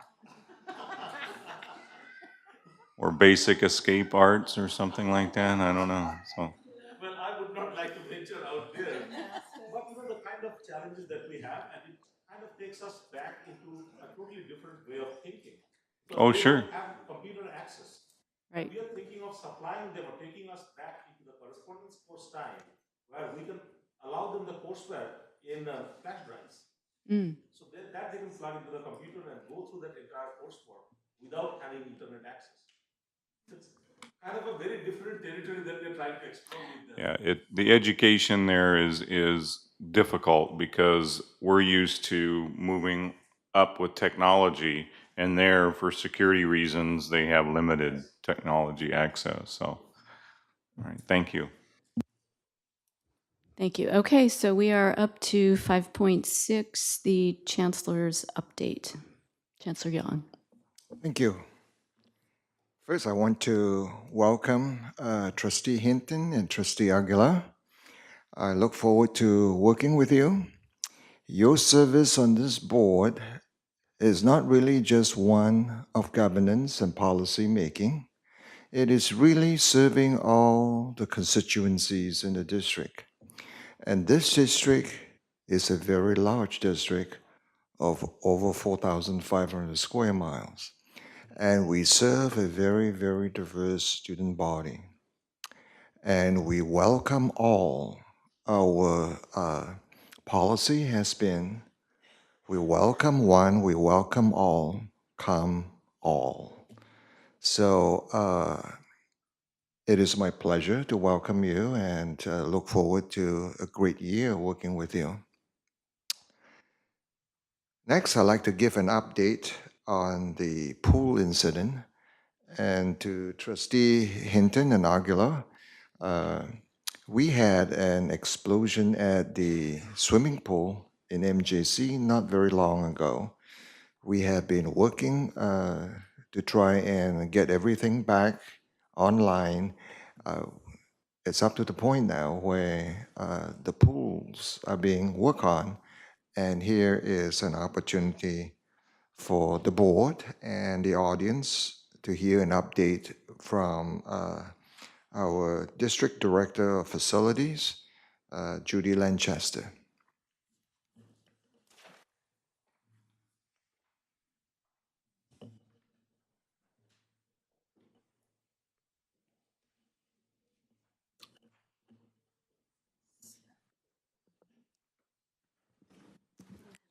Hello. So actually, I was planning on doing the update, but since the Chancellor has so nicely introduced Judy, I think we're going to have Judy go ahead and do it. We also have Jamie, I'm sorry, Jamie, your last name? Jamie Hickman is here from Teeter Architecture too, and he will be able to answer any questions you have. So with that, I'm going to let them take the show. Oh, it's on here.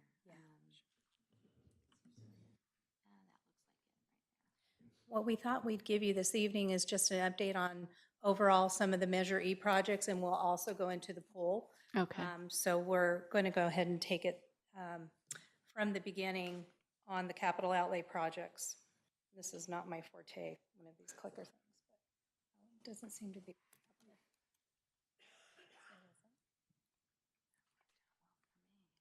So how do I get it to go?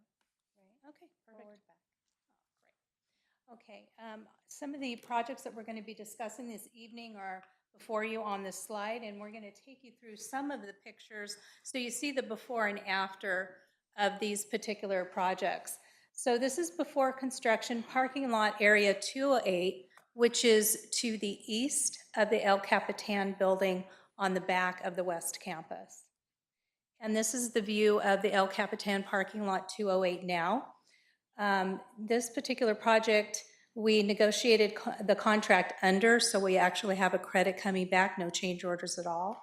And also the completion was ahead of schedule by about a month. Any questions on that one before we move on? The John Muir Roof and Skylights project, as you can see in this particular project, the roof is a very dirty tan color. These roofs are supposed to be white to reflect the sun off of them for energy efficiency. And also the skylights were severely damaged, and we were coming to a time in the construction of these projects that they might start to fall into the restrooms that are located underneath them. This is the after picture of the new roof and also the brand new skylights. And the change orders were 0 on this particular project, and we completed it just about on time. Any questions on that project? We talked about at one time the district office lumber project, and we negotiated the repair of this particular project. So this is the before repair and the after repair. They have a little bit of touch-up work to do for us, but other than that, it's all been repaired and we've completed that. And we'll start with the pool project now, and we'll take you through where we are. And Jamie, come on up here with me. And we'll both talk about this project and how we're progressing on through it.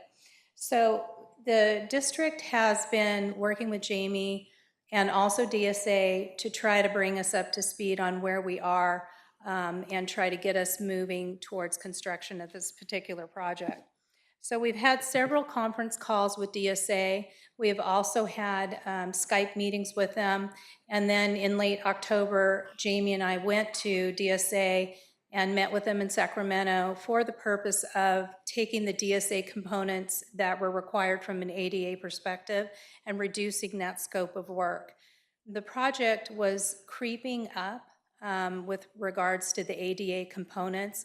They looked at the overall project as just not the pool, but the ADA repairs needed at the women's PE building and the men's PE building, because both of those entities need to access the pool areas.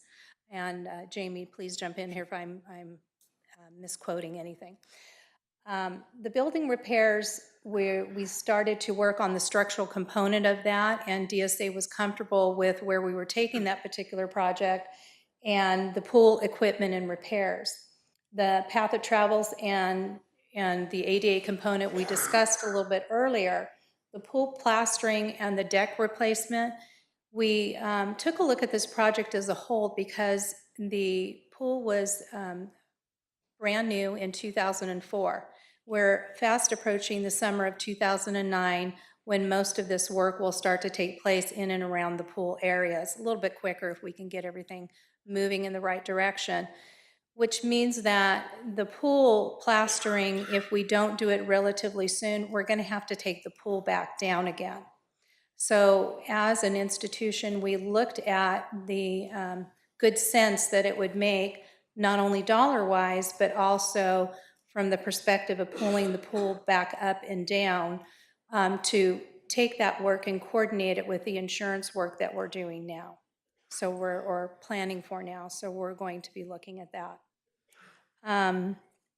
The other piece to this, when we started looking into the replastering of the pool, was that the decking, the material around the pool, was starting to slough off, and it's starting to show extreme wear in the staircase areas where the stairs leading down into the pool and also around the deck. We can do a repair to that plastering, but it probably is only going to last 3 to 5 years.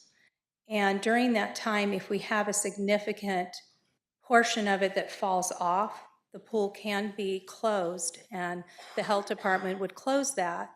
And then that would require us shutting down the pool for an extensive period of time. So we couldn't act proactively, we would have to act in crisis management, and we try not to do that with our buildings whenever possible. The cost estimates have been developed right now by the architects, and we are in negotiations and talking with the insurance companies on what portions they're going to effort. It's extremely important to them from the insurance portion, and Susan, please jump in here on the insurance portion, that we work together as a team to not only develop costs, but also scope on the project. We're going to be meeting next week on that task. And overall, right now, the rough construction estimates are 3.2 for the total amount. It's about 1.1 for the insurance portion, a little over $900,000 for the ADA compliant portions of it, and then 1.1 for the pool plastering and the deck repair. And if I could interject, the issue with the DSA requirements, so Judy and Jamie went, they spent quite a lot of time on this, and they actually went to DSA to talk about all this list of requirements that they had added onto the project. They even had things like in the parking lot. So there's a rule that if you touch a building to a certain extent, you have to bring it up to code. That's just a general thing. So we were expecting it on perhaps men's PE, but all of a sudden it was these ADA compliance issues like the parking lot and in women's PE. So Judy and Jamie did go to Sacramento, and they were able to convince DSA that this was not one big building. You know, it was two separate buildings with a pool in between. So they got many of the items off the list, which was good. But ADA is adamant that, DSA is adamant.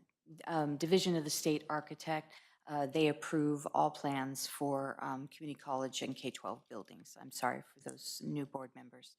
So the issue now is that they are insisting that the ADA path of travels to women's PE must remain on the list, and they're very firm about it. So we brought that back to the insurance company. That component is an additional $910,000. So from the insurance company's perspective, the reason this is taking longer is that, one, they're going to make sure that they really have to do that. So we got the first part out of the way, but now they have a real vested interest in that, and so they are dealing with DSA. The other second part of complexity that's been added is the project has now gone over $1 million. So up to $1 million, we're dealing with ASCIP. After $1 million, we start a reinsurer handles from $1 million to $5 million. And so now they need to be brought up to speed on the project. And so that is what's happening. We do have a meeting, as Judy said, next week. And what we need is a firm agreement on the scope of the project, so that we can establish, these are very preliminary costs that we're giving you, so we can establish a final project budget and move on the project. So at this point and along the project planning process, we need to develop the scope. We need to take a look at the timelines and see how we can best back into the date that the pool is next needed by, and try to move this project forward as quickly as we possibly can. What's the total cost of the total project? 3.2 million at this time, but as Susan mentioned, that's a very rough figure. Almost enough money to build one over here. No, I don't think so. No, yeah. Probably I would think more around 10 million to build it over. Well and everything. Yeah, probably about 10 million or more to build it over here.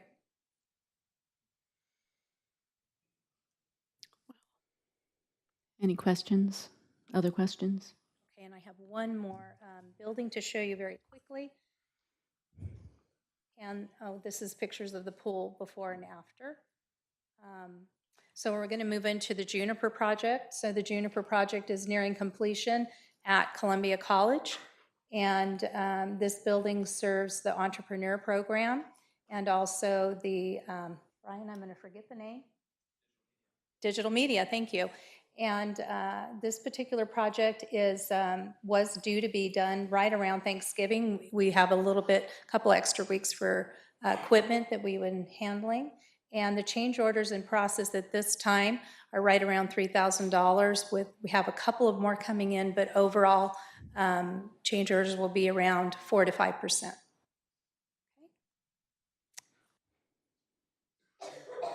Any questions? Okay. Thank you. I think you stunned us all with 3.2 million, so. Yes,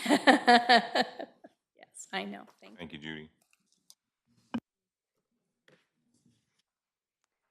Do you have more of your report, Henry? Yes. It's the CCLC workshops for trustees, and it's going to be on January 25th to 27th, and then the annual legislative conference is 27 and 28. This is an opportunity for trustees to attend, consider it a professional development, very similar to conferences that faculty and administrators attend. Here is a conference for the trustees to attend. So that concludes my report. Thank you very much, Chairman Young. Okay, so we're moving on to number 6, action items consent agenda. They're listed as part of the board's consent agenda. Trustees may pull specific items off of the consent agenda for separate discussion and action. Is anybody pulling anything off? No, okay. I'll move the balance of the consent agenda as listed on the agenda with the added comment that Trustee Rojas read off our recognitions for the retirees. Okay, we have Suzanne Halsey with 12 years of service, professor of chemistry. Congratulations. That's all we have. Okay, so I need a second. Second. I think Nancy beat you. So motion by Darren, seconded by Nancy. All in favor? Aye. Aye. Yes. All in favor say aye. Aye. All opposed? She's the stickler. All opposed say nay. Any abstentions? Motion carries. Okay.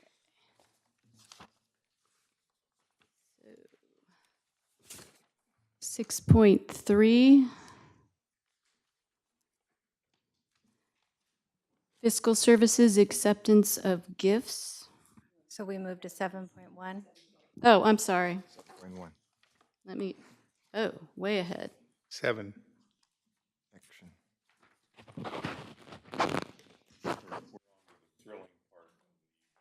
Audit report. Sorry, guys. That's all right. Yes. So, All waited for. well, I know you have been waiting for it. Okay.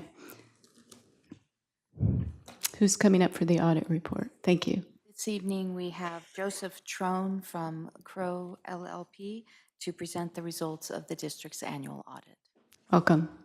Good evening, members of the public and members of the board. My name is Joe Trone. I work for the district's external audit firm, Crow. I am a manager with Crow, and I help to oversee the audit this year. As previously mentioned, we met with the finance committee and went into detail the items I'm going to present. So I'll just go at a high level in regards to the items. There's 3 reports I'll go over. One is the district's audit report, and then for Measure E, there is a bond financial statement report and also performance audit. However, before I go into those items, there's certain items I'm required to communicate as part of our audit standards. These items basically discuss the audit process and some of the results of the process. We conduct our audit in accordance with auditing standards. It's key to note that these financial statements are management's financial statements. We are engaged to render an opinion over the financials, which I'll go over. As far as the plan, scope, and timing of the audit, we did visit the district 3 times during the year. Our procedures began in the spring, where we started to look at internal controls of the district, so the controls over financial transactions. We look at both the design and operating effectiveness of internal controls. So for example, we spent a lot of time looking at payroll to ensure there's proper reviews in place over payroll transactions. Additionally, during the spring visit, we start our compliance testing. We do render an opinion over both state and federal compliance, so we spend a significant amount of time there. Our next visit is during the summer, where we visit both campuses and we test the student financial aid cluster. And then finally, we visit the district in the fall, and that's when we test the 630 year-end balances and all the transactions that occurred during the year to ensure that everything's being booked in accordance with accounting standards. As far as any key estimates that we looked at as part of our audit, there's a few. The first of which being useful life for fixed assets. So anytime the district capitalizes an asset, we ensure that they're assigning the proper useful life to that asset, so the depreciation expense that's being booked is the proper amount. A few other estimates that we tested is the pension and post-obligation retirement estimates. So those are both actuarially driven, one of which being the PERS and STRS liability. So we do place reliance on the actuaries to calculate those amounts. We do test the census data that the actuary uses to calculate those amounts. Furthermore, we do look at the post-obligation retirement, so the OPEB liability. We ensure that the actuary that calculated that liability used the proper assumptions, and those assumptions were reasonable, including the discount rate. Finally, in regards to any loss contingencies, we do send external confirmations to your legal counsel to ensure that if there's any potential litigation, that's properly being recorded in the district's general ledger. Finally, as far as any corrected or uncorrected misstatements, so any audit adjustments that we had to make, I'm happy to note there's neither corrected or uncorrected misstatements, so no audit adjustments, which is great news. Finally, there was no disagreements as part of our audit. As far as the audit report goes, I will draw your attention to page 74 of our report. On page 74 is what is basically a summary of the audit results. This kind of walks through the 3 opinions that we rendered over the financial statements, state and federal compliance. So on page 74, which is titled Summary of Auditor's Results, let you all get there.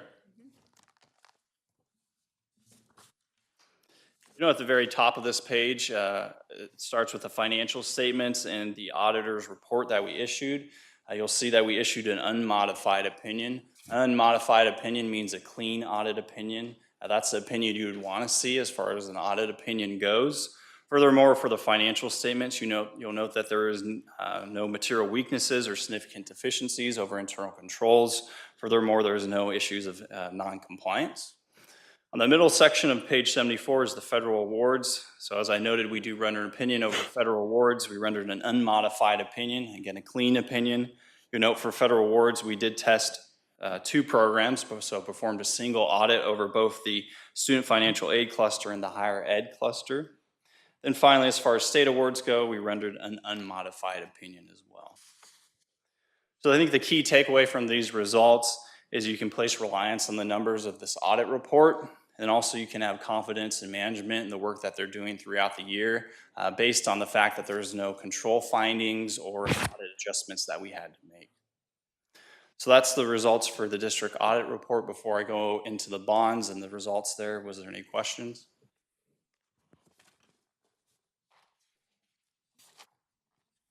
All right, go into the bond report. So for Measure E, state law requires with the passing of Proposition 39 that both a financial statement audit be performed over the funds of the bond and also a performance audit. A performance audit is basically a compliance audit ensuring that expenditures are spent in accordance with the voter-approved ballot language for Measure E. So for Measure E, I won't go into the actual financials. I'll just note that we rendered an unmodified opinion, which again is a clean audit opinion. There was no findings for the Measure E financial statement audit or any internal control issues that we came across. As far as the performance audit goes, we did conclude based on our testing that all expenditures were properly spent in accordance with the voter-approved ballot language. So We do look at a number of expenditures for the past year. There was $6.2 million in expenditures for the bond. We tested approximately $2.4 million of those expenditures. And based on the testing of those items, there's no items that weren't in accordance with the voter-approved ballot language. So great news there as well.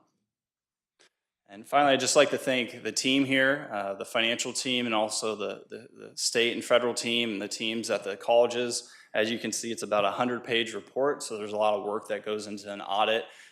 This audit is a very smooth and effective audit because of the team here, so I'd like to thank them for their help. Thank you very much. Any questions?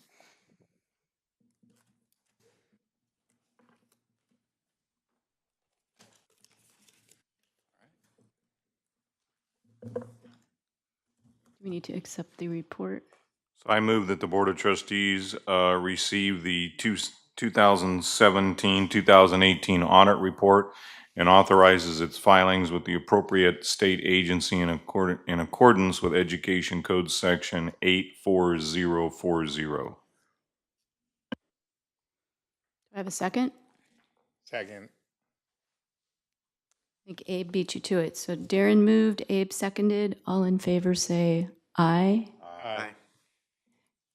Any opposed or abstentions? Motion carries. Thank you.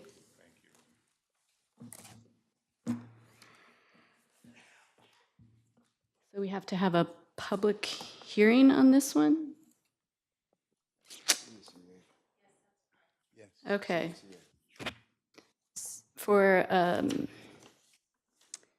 let's see, on November 14th, CSEA and YCCD each presented their 2018-19 bargaining proposal reopeners to the Board of Trustees. Consistent with applicable code sections and district policies, it is necessary for the Board of Trustees to conduct a public hearing on the proposals. So the public hearing is now open. Does anybody ever talk at these? Not yet. Any comments? Okay, just curious. The public hearing is now closed. Okay. Are we done with 7.2 now? Need a motion to approve. Okay. Yeah, I was going to move the recommendation. Okay, so Anne has moved the recommendation. Darren has seconded it. All in favor say aye. Aye. Any opposed? Say nay. Okay, motion carries. All right. I believe we're now up to board comments.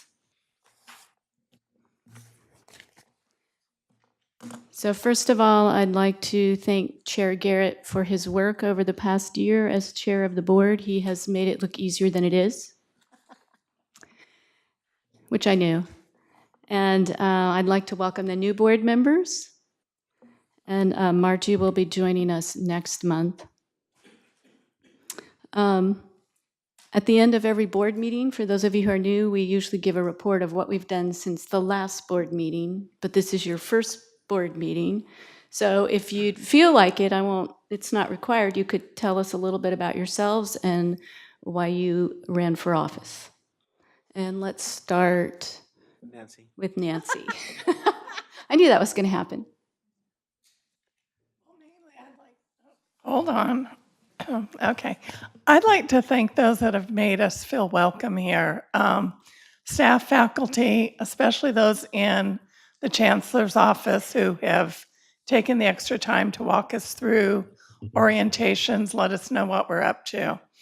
I was a K-12 educator for several years and have a passion for education, and just felt like this was a stepping stone into something I've been looking at for several years and finally took the jump to do it. I had a great opponent who ran against me, and it was a very amicable race, and I just look forward to serving the students and faculty here and hopefully making a little bit of a difference.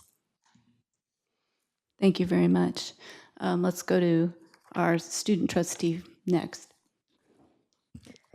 I actually have no report this month. I just wanted to wish everybody a happy holiday. Thank you very much. Same to you. Okay, now it really is your turn. All right. First of all, Graciela, everybody, thank you. You guys done amazing job. You so quick where everything I need before I need it. You guys are there. So everybody has been amazing. Just a few days that I've been involved. First of all, I'm just honored to serve in this board. At the same time, I'm humbled by my community that voted for me. So I hope to earn their trust and their respect. And I'm looking forward to serving here, and I'm excited to learn, and that's it. Thank you. And I want to welcome Abe as our new vice chair. I thought you were going to welcome me to the board. Yeah, no. 23 years wasn't quite good enough for you. Huh? Oh, thank you, Leslie. Do you have a report? Oh, okay, yeah. I attended the VIP JPA end of the year meeting in Fresno at the beginning of last month. I attended 3 special meetings of the board. I attended the MJC women's and men's basketball tournament. And I attended Monday Ron Rena McGuire retirement after 40 years with the district. So had quite a following there that we're happy to wish him well wishes in his retirement. That's it. Thank you. Back to the other end. Ann DiMartini. Sorry. Trustee DiMartini. Thank you, Leslie. There were several meetings this past month, so I met with the chancellor on more than one occasion with Bob Pacheco, who's working on accreditation with the board. We had several special meetings, conference calls, or in person.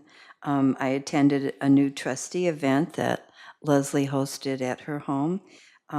Last night, I enjoyed very much going to the MJC Foundation holiday gathering. There were a lot of you there and a lot of people that only see like once or twice a year, but it was great fun.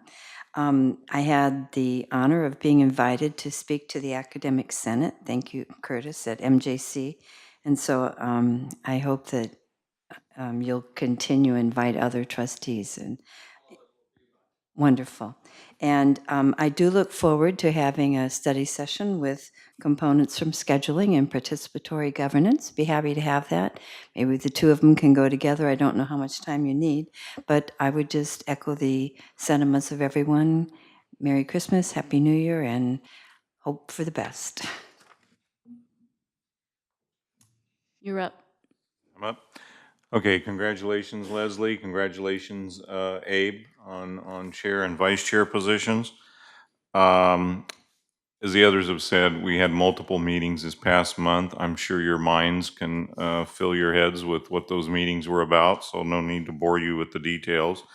Had the Finance Committee meeting. I too was at the Foundation Christmas gathering last night. It was a great event. But I've saved something very important to the very end, and that is, Jennifer and Brian got up here and did their presentation, and we had Jenny and the great group come up and talk about what they're doing and all the initiatives.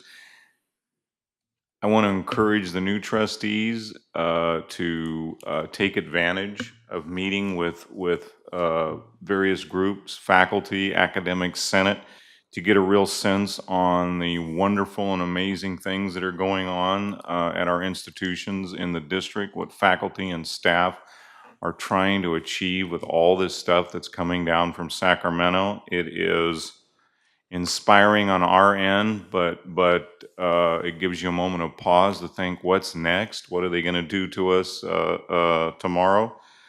But I went to the MJC Business Advisory Committee meeting this past Friday at the request of Shelley Akiona, and just went as a listener, and I was amazed what they are doing, the context they have in the private sector, A lot of the things that I ran on career and technical education, they're doing. They want to do more. They have intern programs that they have. They want to expand those. The people that are at the table from the business community are amazing. Someone is there from Apple. I mean, it is really shows you the passion that the faculty have on providing opportunities for students and their success and providing them the skills that are necessary to stay here locally. So I want to thank Shelley and her team for the opportunity to just sit there and listen. But they're doing great work, and the landscape is changing constantly. So it's just fun and exciting times. Probably not in the moment when you're doing all the work, but it is for me to see all these things. So thank you. And last, Merry Christmas and a Happy New Year to everyone. Thank you. Thank you very much. So I had coffee with Curtis one time, the head of the Academic Senate. I went to the board meeting debrief and an accreditation update, several emergency board meetings. I invited the chancellor to a Pinnacle Forum breakfast that was downtown and met a lot of people. I went to the Godzilla versus Grieg concert. That's the first Godzilla versus Grieg concert I've ever been to. It was great, and I found out from the program that conductor Ann Martin not only graduated from the Yale School of Music, but she's conducted the community orchestra since 2001, and it was wonderful. The trio meeting on December 6th, and I did host a social gathering for incoming trustees and Chancellor Yang and his wife, and the board preview meeting and the MJC Foundation holiday party at the McHenry Museum. And I recognized one of the singers there with, Letitia was there, but also my husband was singing. So it was kind of fun. Anyway, thank you very much. I'm probably forgetting something. It's more than enough for one evening. And then, the next meeting is where is this? Second Wednesday of January. How's that? Close enough. Close enough, right? Yep. There's too many. Here it is. January 9th, my dad's birthday. Who went to this school, by the way. Okay. So, Merry Christmas, Happy Holidays. Hope everybody has a wonderful time. This meeting is adjourned. Thank you.